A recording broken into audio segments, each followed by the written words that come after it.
Have you ever felt this? Your team is growing, everyone's hustling, but things just keep falling through the cracks. Deadlines get missed, projects stall, and you hear that classic line, "Oh, I thought you were handling that." This is a classic chaos of a growing team. As you scale, people start wearing multiple hats, roles get blurry, and suddenly, nobody is quite sure of who is truly responsible for what. It's frustrating, it wastes a ton of energy, and it's a major roadblock to growth. When everyone's accountable, it often means no one truly is. But what if I told you that there's a simple one-page document that can cut through all of the confusion? A system so powerful it can restore clarity, empower your team, and free you up to actually lead. It's called the accountability chart. And today we're going to do a deep dive into how this tool can completely transform your organization. Now, I know you might be thinking, another chart? Another management framework? But this isn't corporate jargon. The impact of role clarity is staggering. A major study by McKinsey found that companies with clearly defined and accountable roles were 76% more likely to rank in the top tier for organizational health. Let that sink in. 76%. This means better execution, faster decision making, and a much higher chance of actually hitting your strategic goals. When people know exactly what they and their colleagues are responsible for, the entire machine just runs smoother. Duplicated work disappears, and those frustrating drop balls become a thing of the past. This isn't about micromanagement. It's about creating the conditions for your team to win.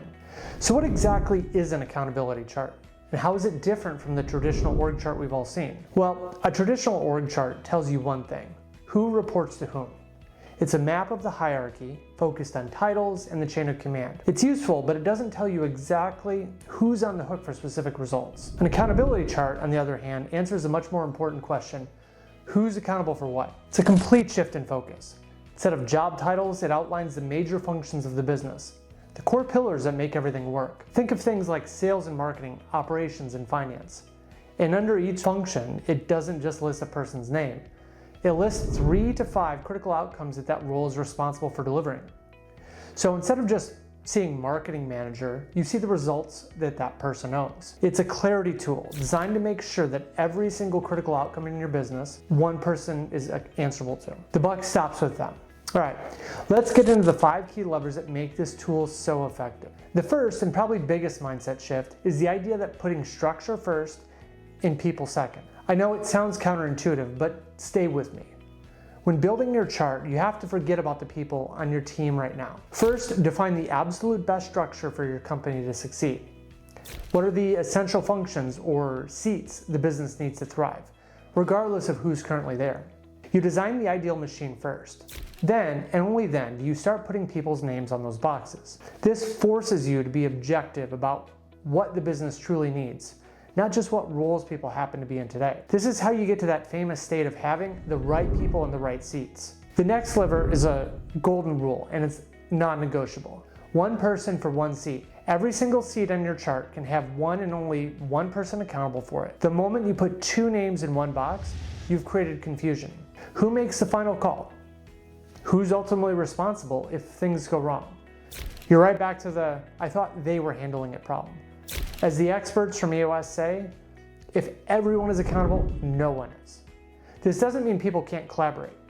It just means that for every function, one person should be the one losing sleep over it. That single point of accountability is what ensures nothing ever falls through the cracks again. Now this brings us to our third lever, which is about focusing on outcomes over titles. Fancy titles are meaningless on an accountability chart. What matters are results. For each seat, you need to list the 3 to 5 major responsibilities that role owns. But here's the key: frame them as outcomes, not as tasks. For example, instead of manage the company blog, the outcome is generate 50 qualified leads per month from content. Do you see the difference? Manage the blog is a task.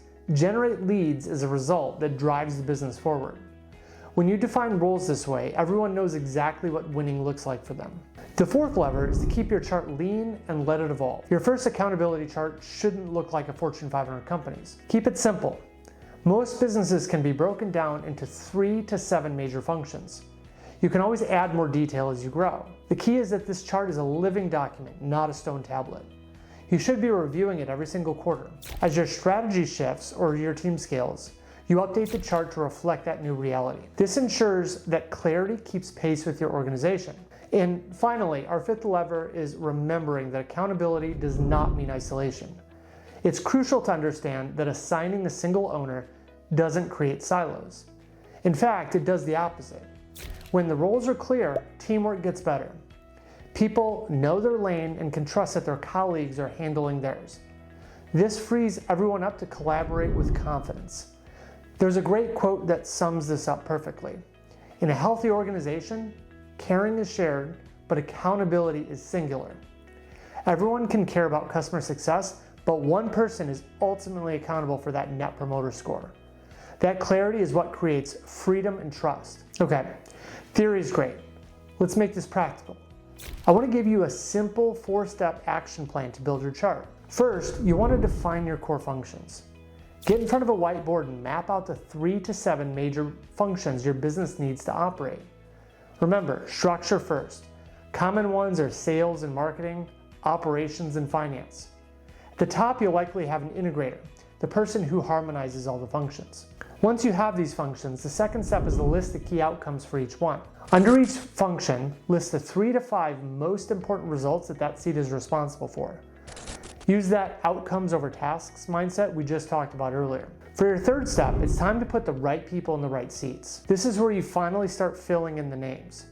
Assign one person to each seat. It's okay if one person holds multiple seats in a smaller company, but no seat can have more than one owner. And be honest here. Does the person in the seat truly get it, want it, and have the capacity to do it? If not, you've just identified a problem that you need to solve. And the fourth and final step is to review, refine, and communicate. Step back and look for gaps or overlaps. Does every critical part of your business have an owner? Once you've refined it, share it with the entire team. Walk them through it. This isn't a secret document, it's your company's blueprint for clarity.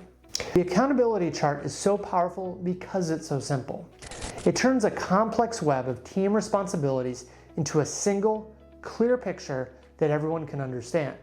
When you implement this, the "I thought you were doing that" conversations stop. Finger pointing is replaced by ownership. Team members feel empowered because they know exactly what they need to do in order to succeed. And for you as a leader, you can be freed from the chaos. You can stop micromanaging and start focusing on the big picture, on the vision, strategy, and growth. You can be confident that you have a well-structured team that can execute. It's one of the highest leverage tools you can use to prepare your company for sustainable growth. So if you're feeling those growing pains, take an afternoon with your leadership team and build your first accountability chart. It might just be the game changer that ends this confusion for good. Thanks for watching. Now go build some clarity, and don't forget to subscribe below.